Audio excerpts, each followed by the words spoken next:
C'est un militaire dévoué, un homme d'État, un révolutionnaire qui dirige le Mali et qui est aussi à la tête de la Confédération de l'Alliance des États du Sahel, désignée par ses pairs. Je vous propose dans cette vidéo de revenir sur ses actions majeures durant l'année 2024. C'est parti!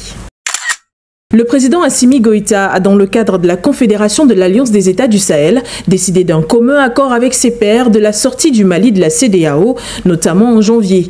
Consolider l'alliance lors du premier sommet des chefs d'État en juillet 2024, en créant un cadre politique, militaire et économique. Dans la même veine, signer un traité établissant la Confédération des États du Sahel à Niamey au Niger, ainsi que renforcer la coopération avec ses homologues des pays voisins. Le général Goïta a participé au 9e sommet du Forum sur la coopération sino-africaine FOCAC en abrégé les 4 et 6 septembre 2024, voilà qui marquait un tournant important et décisif dans les relations bilatérales existantes entre les deux nations. Ainsi, plusieurs accords majeurs ont été signés à Beijing. En ce qui concerne les relations russo-maliennes, grâce à la clairvoyance et la vision partagée par son gouvernement, le président du Mali a su nouer des liens solides avec la Russie et faire monter d'un cran les rapports avec son partenaire stratégique. Le chef de l'État malien a reçu dans cette lancée le vice-premier ministre russe Alexandre Novak. Des partenariats ont été signés dans les domaines de l'agriculture, de l'économie ou encore de la technique. Parrainer aussi une mission humanitaire russo-malienne. Le Mali a bien avancé sous l'égide du président malien Assimi Goïta, accompagné de ses plus fidèles collaborateurs avec lesquels il partage d'ailleurs la vision du Mali Cora. Pour cerner à ce que j'appellerais volontiers le grand bond du Mali sur le plan international, et qui a consisté justement à la volonté du président Assimi Goïta à positionner en orbite à l'échelle internationale le Mali, il faut justement saisir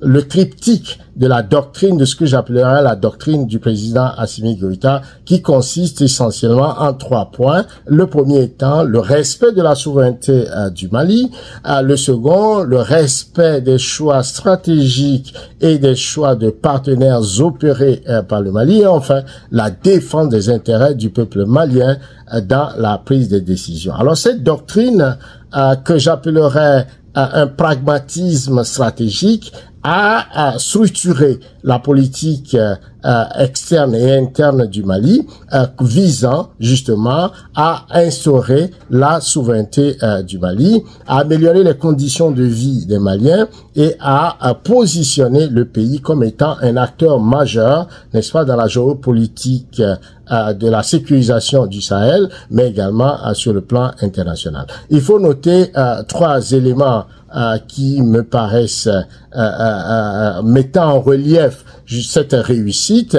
Le premier étant dès septembre 2023, le Mali a cofondé l'AES avec le Niger, le Burkina Faso, et qui a permis justement de monter en puissance et de sécuriser le Sahel pour faire échec à l'entreprise de déstabilisation du chaos organisée sous forme de terrorisme par les forces obscures occidentales. L'exécutif malien, conscient qu'il doit rendre compte premièrement au peuple qui le soutient, a mené plusieurs actions au plan national dans le but d'améliorer la vie politique, la vie quotidienne de celui-ci. Tenez, le président Goïta, par exemple, a organisé un dialogue intermalien en mai 2024, dont il a présidé la cérémonie de clôture. Le dialogue promu par le président Assimi Goïta avait pour but de réconcilier le peuple autour des thématiques et aspirations communes. Et je le disais, le président malien est conscient de l'importance du peuple malien et tient ses promesses envers celui-ci en l'impliquant dans la vie sociopolitique du pays. Ainsi, il est le président qui, en 2024, a présenté sa feuille de route pour l'action gouvernementale axée sur la sécurité, la gouvernance, mais aussi le développement. Alors que l'Afrique est à l'heure de la prise de conscience, elle est aussi à l'heure de la prise en main de son destin et de son développement. Assimi Goïta, il l'a bien compris et a mis les bouchées doubles sur le plan infrastructurel avec la pose de premières pierres de plusieurs entreprises censées transformer les minerais du pays. Le Mali, riche de son sol et de ses profondeurs, jouit d'une mine de lithium à Goulamina qui est classée parmi les 5 plus grandes dans le monde et s'étend sur 100 km². Le président l'a inauguré en 2024. Son investissement dans la mine est estimé à plus de 312 milliards de francs CFA, tandis qu'elle emploie plus de 1000 personnes, dont plus de la moitié est malienne.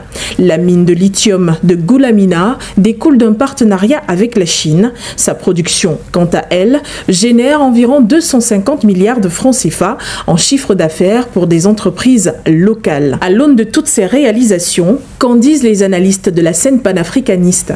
Alors, tous ces éléments probants sur le plan international, ont eu un impact significatif à l'interne, puisque ça a permis justement la montée en puissance donc des femmes, mais également sur le plan politique, le président a pu augurer avec dextérité la réforme politique qui a vu à l'adoption de la nouvelle constitution du Mali. Nous devons également noter que sur le plan économique, surtout, il y a eu des projets structurant, il y a eu également une volonté justement de lancer des projets industriels, notamment l'unité d'exploitation du lithium. Nous savons comment le lithium est déterminant, fondamental et stratégique dans l'économie, pour l'économie décarbonée, pour la fabrication justement de voitures électriques. Et donc le Mali s'est positionné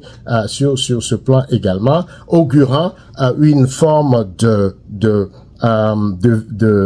d'investissement dans les infrastructures sociales, mais également dans les infrastructures physiques, les routes, les écoles, les hôpitaux. Et donc, il y a vraiment le Mali est en chantier, et ça, ça souligne la volonté du président Assimi Goïta de faire du Mali, de redonner les lettres de noblesse à cette civilisation millénaire, et partant, d'amorcer de cette rupture de l'Afrique avec son passé néocolonialiste, et d'assumer sa souveraineté et également de permettre aux Maliens, aux Africains de retrouver leur dignité. Donc de ce point de vue, on ne peut que féliciter, n'est-ce pas, la politique, la démarche, la volonté politique du président Assimi Goïta de positionner le Mali comme un pays émergent majeur de l'Afrique.